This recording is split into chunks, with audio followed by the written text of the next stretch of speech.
Natalie!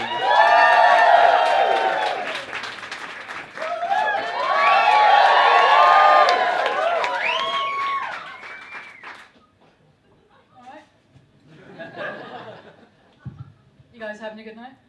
Let's see how quickly we can change that. My name is Will Actually, and tonight, for your edification, I will be performing a selection of my own poetry. Remain seated, sir. The doors have already been locked. Now, before I begin, I have a small request I would like to make. During my performance tonight, you may quite naturally feel the urge to applaud.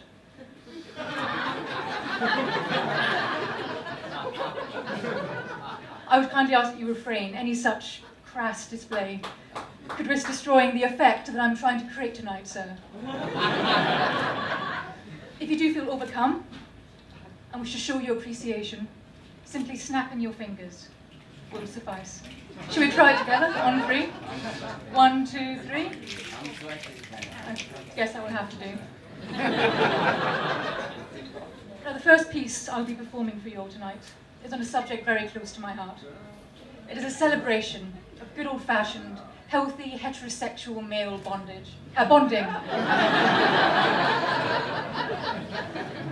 Now, I'm not homophobic. I'd fuck a lesbian.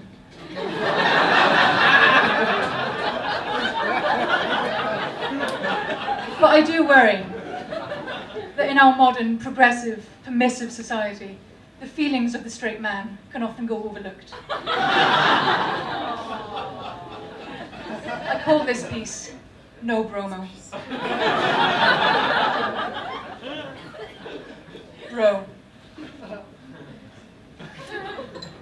I've held you in my arms as you threw up your 10th pint. I love to feel you press against me in a scrum or in a fight. If you hold me firmly by the hips to help me get that real deep squat, I'll teach you how to wrap your lips around the joint the first time you smoke pot. Bro. I felt you moan when your team loses the big match. And I always pick up the phone to gossip about your girlfriend's personality. Remember when we shared a bed after you'd had a few? And I can't wait to swallow your meat at our annual barbecue. Bro. You know how to make me come over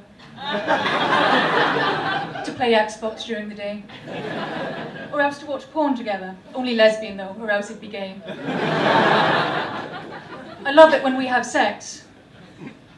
During our weekly Dungeons & Dragons campaign, where our characters are in a relationship with each other, which we play up for laughs, but also use as an opportunity to explore intimacy and power dynamics in a safe, non-judgmental environment.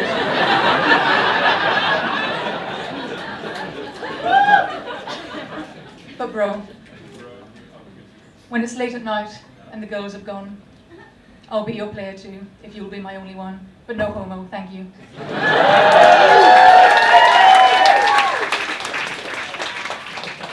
Poetry is an affirmation of emotion, an anguished howl that says, I exist. This next piece is one of anger, of pain, of rejection, and ultimately, of redemption. It speaks, I believe, to the very roots of the human condition. I call it, quite simply, To the Bus Driver, who saw me running for the bus, but stopped the doors and pulled away, even though I was like right there and we made eye contact and everything, so don't pretend like you didn't see me. And the next bus wasn't for like an hour and you were ahead of schedule anyway, so it wasn't like you couldn't have waited for like 5 seconds.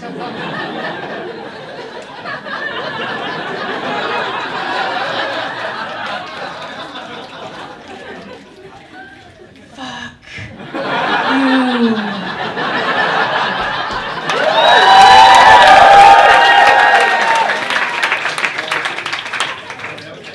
My next piece I will let speak for itself, as I have not written any banter for it.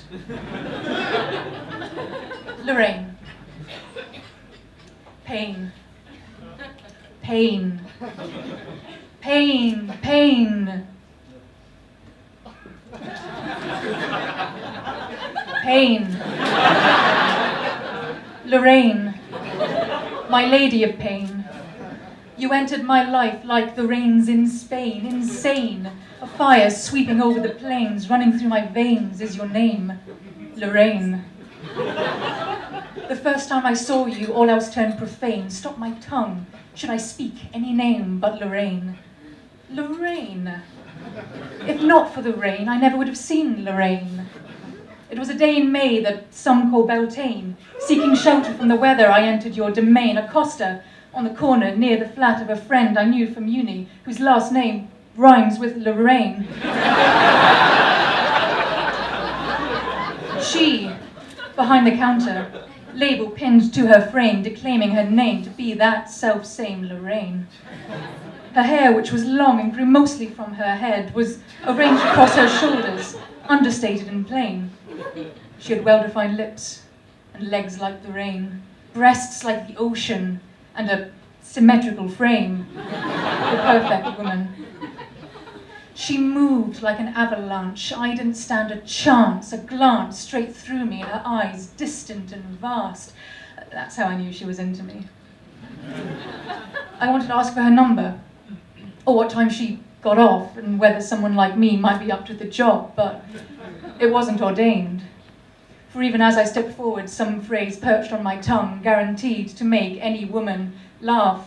I hesitated. I remembered what I learned from my mum, that it isn't cool to hit on someone who can't turn and run. So I remained in my lane, Lorraine. Ordered my skinny double-shot soy cappuccino with extra cream, and wondered what might have been. Thank you.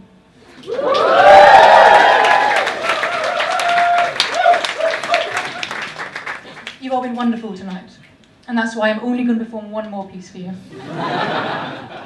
It isn't one I perform often. Most venues find it too bold, too dangerous, too needlessly confrontational.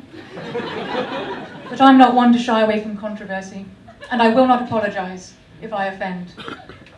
Ladies, gentlemen, and those who walk in between, I present an uncomfortable truth. Coke and Pepsi are the same fucking thing. Thank you.